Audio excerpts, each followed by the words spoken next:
Good morning everyone, wish you a very happy Teej to all of you. तो आज की जो वीडियो है इसमें हम सभी कुछ डिस्कस करेंगे हरियाली तीज के बारे में। बहुत ही पावन अवसर होता है हरियाली तीज का। तो इस व्रत को हम क्यों मनाते हैं, क्या व्रत कथा है, क्या पूजन सामग्री आपको यूज़ करनी चाहिए, एंड शुभ मुहूर्त अगर हम बात करें आज 11 जुलाई 2021 को जो हमारी तीज है आज, उसमें पूजन के शुभ मुहूर्त क्या हैं वो भी डिस्कस करेंगे। एंड जो नवविवाहिता हैं वो व्रत को कैसे संपन्न करें, क्या उन्हें करना चाहिए व्रत में, क्या नहीं करना चाहिए, एंड तीज के दिन हरा रंग ही क्यों, तो ये सभी कुछ डिस्कस कर लेंगे आज की वीडियो में। तो वीडियो में लास्ट तक बने रहें जिससे कि आपको बिल्कुल सही जानकारी मिले, ठीक है।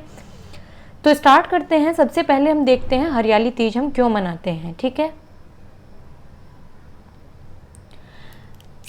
ये देखिए, आप सभी कुछ आपको लिखा हुआ भी मिलेगा यहाँ पर, एंड जो व्रत की कथा है वो भी मैं आपको बताऊंगी। ये देखिए, हिंदू धर्म में सावन मास में पड़ने वाली हरियाली तीज का विशेष महत्व है। इस दिन सुहागिनें व्रत रखकर अपने पति की लंबी आयु और अपने अखंड सौभाग्य के लिए भगवान शिव और मां पार्वती की विधि विधान से पूजन करती हैं। हरियाली तीज का व्रत हर साल सावन मास के शुक्ल पक्ष की तृतीया तिथि को इस रखने की परंपरा है। हिंदू धर्म ग्रंथों के अनुसार इसी तिथि को ही माता पार्वती और शिव का मिलन दोबारा हुआ था, ठीक है। तो अभी आपने देखा कि हमें हरियाली तीज क्यों मनाई जाती है, तो सुहागिनें अपने व्रत रखती हैं अपने पति की लंबी आयु के लिए, ठीक है। साथ ही अब हम देखते हैं हरियाली तीज की व्रत कथा, ठीक है। तो मैं आपको सुनाने जा रही हूँ हरियाली तीज की व्रत कथा, आप सभी बिल्कुल ध्यान से सुनिए। ये अभी हमने जैसा कि देखा कि हम भगवान पार्वती और शिव के मिलन के लिए रखी जाती है, ठीक है। तो अब हम स्टार्ट करते हैं अपनी कथा। जैसा कि आप सभी जानते हैं कि जब माता सती ने क्या हुआ था, अपना शरीर त्याग दिया था, उसके बाद उन्होंने माता पार्वती के रूप में जन्म लिया था। लेकिन उसके बाद माता सती के बाद भोले जी के क्या हुआ था, वो वैराग्य में हो गए थे।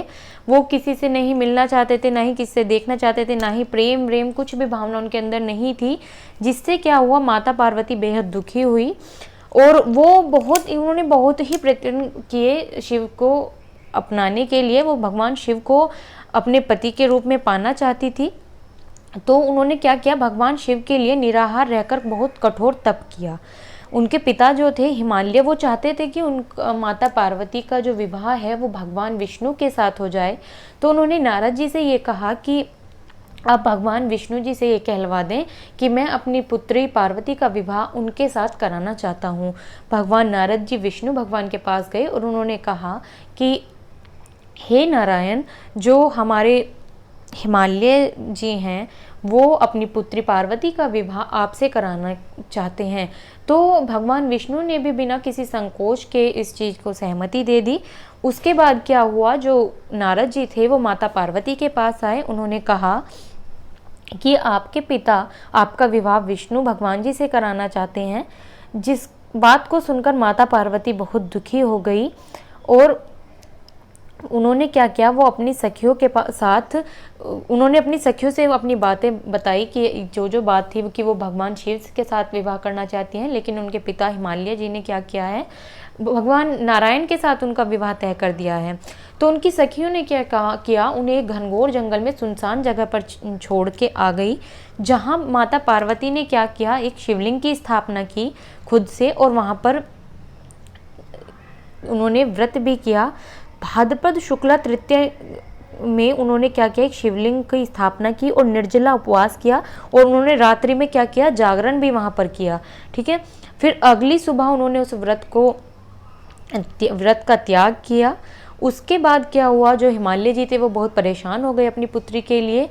उन्होंने फिर वो भी उस घने सुनसान जंगल में माता पार्वती के पास आए। उन्होंने माता की कठोर तपस्या और उनकी भगवान शिव के लिए इतनी एकाग्रता को देखकर उन्हें अपना जो निर्णय था वो त्यागना पड़ा। वो भगवान विष्णु के पास गए और उन्होंने उनसे क्षमा भी मांगी कि मैं अपनी पुत्री का विवाह आपके साथ नहीं करा सकता, क्योंकि वो तो शिव की एक अनन्य भक्त है और वो शिव के साथ ही मिलन के लिए इस पृथ्वी पर उनका जन्म हुआ है। तो भगवान विष्णु ने पुनः निसंकोच के उनकी इस बात का भी सम्मान किया।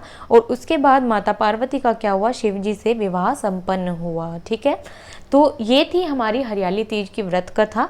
आई होप आप सभी को समझ में आई होगी अच्छे से। अभी कुछ डिस्कस कर लेते हैं तीज पूजन की सामग्री। तीज पूजन की सामग्री में अगर आपसे कहूँ तो सभी की अपनी अपनी श्रद्धा होती है किसी भी पूजन को लेकर। ये कुछ फोर्सफुली नहीं होता कि आपको ये चीज़ें ही रखनी चाहिए। आप सभी की अपनी अपनी इच्छा के अनुसार आपके घर पे, आपके वहाँ जैसे आपके बड़े पूजन करते हैं आप वैसे कर सकते हैं। लेकिन ये कुछ चीज़ें हैं जिन्हें आप इंक्लूड कर सकते हैं अपनी पूजन सामग्री में। बाकी भगवान किसी भी सामग्री के अधीन नहीं होते, उन्हें सिर्फ सच्ची भक्ति की इच्छा होती है अपने भक्तों से। तो देख लेते हैं एक बार। इसमें यहाँ पर अभी मिसप्रिंट है। आपको एक गणेश जी की या माता पार्वती की क्या है, माता पार्वती और शिव जी की एक मूर्ति चाहिए।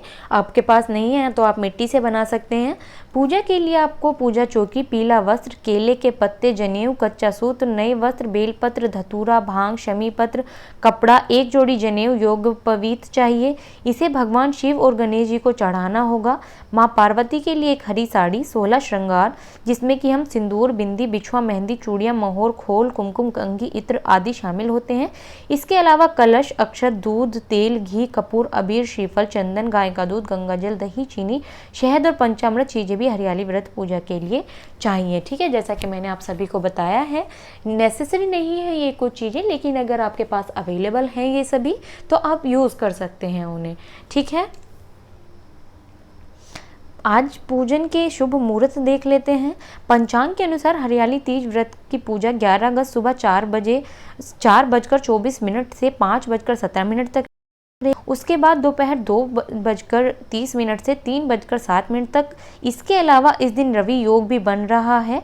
ये सुबह 10 बजे से 42 मिनट से शुरू होकर रात तक रहेगा। ठीक है, तो पूजा या तो आप सुबह 4 बजे, जो लोग इतनी सुबह उठ जाते हैं वो कर सकते हैं, और अगर जो लोग सुबह नहीं उठते हैं तो उनके लिए शुभ मुहूर्त है आपका 2:30 बजे से और 3:07 तक। ठीक है, बात करते हैं नवविवाहिता कैसे करें तीज का व्रत।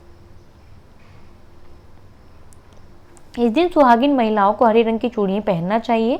पति की लंबी उम्र, सेहत और खुशी का प्रतीक माना जाता है। ठीक है, आपके इस क्वेश्चन का आंसर भी इसी में मिल गया कि हरा रंग ही क्यों। नंबर 1 तो ये सावन का प्रतीक भी माना जाता है हरा रंग, और दूसरा पति की लंबी उम्र, सेहत और खुशी का प्रतीक भी माना जाता है। इसलिए मुख्य रूप से हरे रंग का प्रयोग करती हैं क्योंकि इसे उल्लास का प्रतीक भी माना जाता है।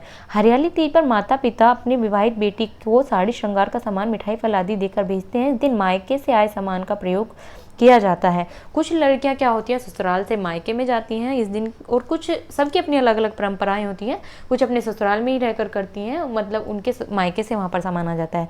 हरियाली तीज के दिन बड़ों का आदर सम्मान करें, सभी की प्रसन्नता का ख्याल करें, अच्छा कार्य करें जिससे सकारात्मक ऊर्जा का संचार हो। हरियाली तीज व्रत रखने वाली सुहागिन महिलाओं को हरियाली तीज की व्रत कथा सुननी चाहिए। इसके बिना व्रत को पूर्ण नहीं माना जाता। हरियाली तीज के दिन माता पार्वती से जुड़ी गीत और कथाओं को सुनना चाहिए, इससे माता प्रसन्न होती हैं। अब क्या काम आपको नहीं करने चाहिए इस दिन। हरियाली तीज के दिन किसी पर क्रोध ना करें, अपमान ना करें, लड़ाई झगड़े से बचें और मन में किसी भी तरह के नकारात्मक भाव न आने दें। हरियाली तीज के दिन अपने जीवन साथी से झूठ ना बोलें और कोई भी बात नहीं छुपाएं। तो आई होप आपको सारी जानकारी अच्छी लगी होगी कि क्यों मनाते हैं व्रत कथा, सभी कुछ डिस्कस किया हमने आज की वीडियो में। तो again wish you a very happy Teej to all of you.